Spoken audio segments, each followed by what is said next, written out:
South Wales is fast becoming a food lover's paradise. The lush pastures and fertile soil producing some of the best raw ingredients you will ever taste.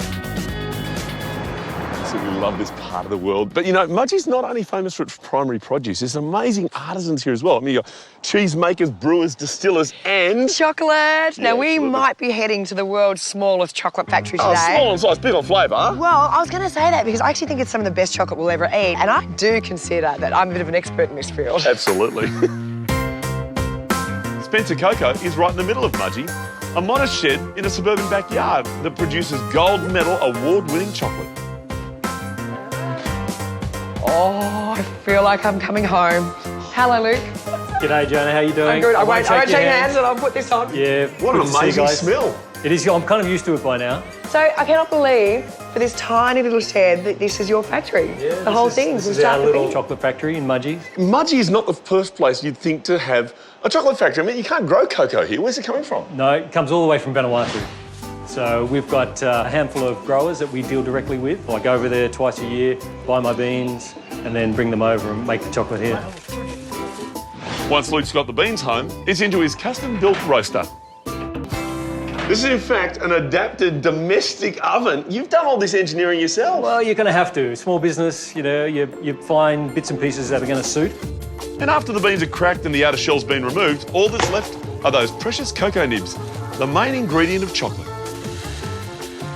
You have a taste, Griggsy. It doesn't quite taste like chocolate yet. The first taste kind of does. Oh, far out, the aftertaste. Bitter, isn't it? But after 20 hours of grinding, the flavours So develop from here into a over much to- tastier and far more familiar product. Now, Griggsy, this is not a plunge pool of chocolate, just so you know. No, it's my Willy Wonka fantasy coming to life. Hands off, Jonah. Okay. So this is the tempering process. Yeah. The chocolate is tempered, which makes it glossy and gives it a snap. And then it's poured into Luke's unique moulds. So these go in for 20 minutes. Gosh, that's not that long. Yeah, it's pretty quick. And that sets them, and then they just pop out.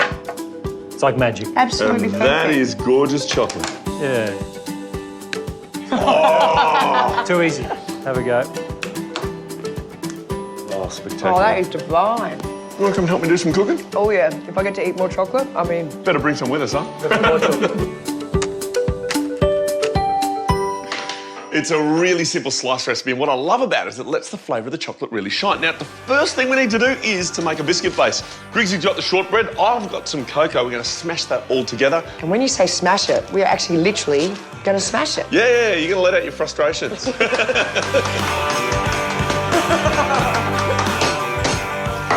Done. A bit of cocoa. It'll just help to accentuate the chocolate flavour. 2 tablespoons? Yeah, why not? Beautiful. Make it nice and rich. Yeah, give it a nice shake, and then straight in a bowl.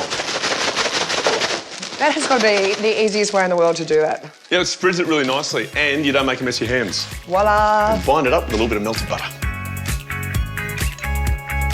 Now, once it's all together, we're just going to pop that into the bottom of a little fluted tart tin. And Joe, your job is to get it nice and flat with the back of the spoon. And get the bits I dropped too. Thanks, mate. The idea with the biscuit base, of course, you've got to press it really tightly. And then you need to set it aside just to allow the butter to set. So depending on the temperature of the room, you may want to chuck it in the fridge, but I reckon here, we're going to be just fine on the bench. It's cool enough. So now it's time for Luke's extraordinary dark chocolate. We need 400 grams worth. That's a lot of chocolate. Well, it's going to go a long way. It's a lovely, generous dish. So what we want to do is break up the dark chocolate into pieces.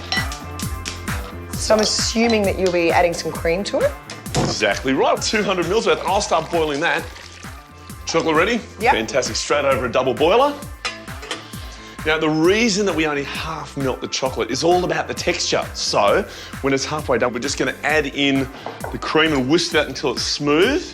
Oh, that smells so good. Doesn't it just? You know, the one thing I thought, there's one extra flavour we could put in this that would really work with Luke's chocolate. What's that? Some chopped hazelnuts. What do you think? Oh, it's a match made in heaven. Isn't it?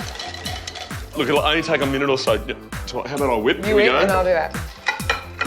Hazelnuts are at the ready. Actually, I've got to say, this is one of those recipes, it's probably worth getting one of your kids or your partner to come and help on, because this is definitely a two-hander, isn't It it? is a two-hander. I mean, you have no idea how hard it is to hold this container of hazelnuts. Just see the texture change, starts to leave a ribbon behind itself. Yep. Like that. There, we're good to go. You got the nuts. Hazelnuts in. Yep. Go.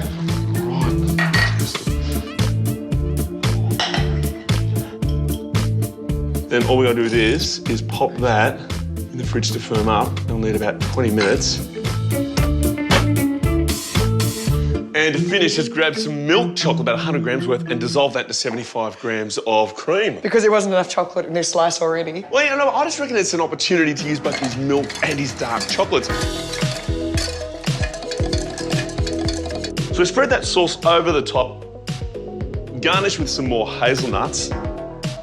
Now, I do want to know, however, what Luke thinks of our slice. You reckon we've done well?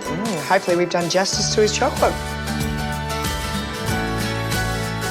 Well, you know they say it's hard to improve on perfection. Let's face it, your chocolate is perfection, Luke, but we are dying to know what you think of Ed's slice. I'm nervous. Yeah, that's amazing. I'll have to get the recipe. I think we can share. Actually, you can find all the recipes in the latest issue of Better Homes and Gardens magazine. You know what would be great with this? This might come as a shock to both of you, but a couple of times in my life I've tried chocolate and wine together. You know what? You're around Mudgee. You could be in luck. I reckon they grow a bit round here. Want to try some? Yeah, we have to finish this first because this is too good to leave. Yeah, good point. Great idea.